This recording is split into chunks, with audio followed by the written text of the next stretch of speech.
தாயை விட உயர்ந்த தெய்வம் உலகத்துல இல்லேன்னு நம்ம சொல்றோம். ஆனா மாணிக்க வாசகர் உண்டுன்னு. தாயினும் சிறந்த தெய்வம் உண்டு. அது யாருன்னார்? பரமசிவன்.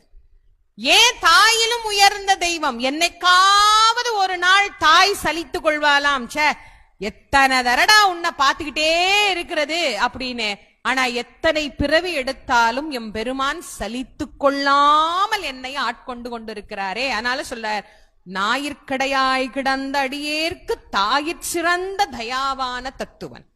அவன் மாசற்ற ஜோதியன், மலர்ந்த மலர்ச்சுடரன், தேசன், தேனார் அமுதன், சிவபுரத்தில் உறைபவன், என் உள்ளத்தில் நிறைந்தவன். எப்பவுமே நினைச்சுப்பேன், அண்ணாமலையானே என்போலும் தீனரை இன்புறக் காத்து நீ எந்நாளும் வாழ்ந்தருள் அருணாச்சலா.